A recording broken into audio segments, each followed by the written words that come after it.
Standard 2 is about content pedagogy, about knowing what my students know, about knowing about teaching students, and how to use technology to impact that.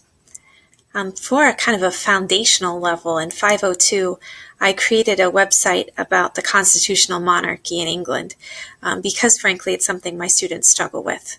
I wanted to create, they had a textbook that's got all sorts of information, but I really wanted to create a source that was concise, that was pared down, that had the basics, that helped guide them to some locations where they could find information about the specific leaders because they struggle with the Jameses and the Charleses. And so I was able to use technology as a way to help them learn content that I knew they struggled with. One way that I was able to use technology to really transform a process was the process of the research paper.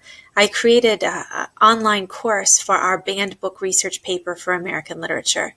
And back in the day, I used note cards and looked in books and had paper that I deleted and crossed out. And this online course really used technology to transform that process of creating a research paper, where my students would create their thesis statement through a worksheet that they did on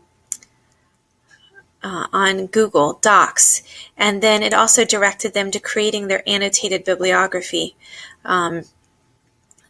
through Noodle Tools, which is an online website where they were able to export their annotated bibliography in perfect format, which is something I really could have used in some of the classes that I took and some of the papers that I wrote.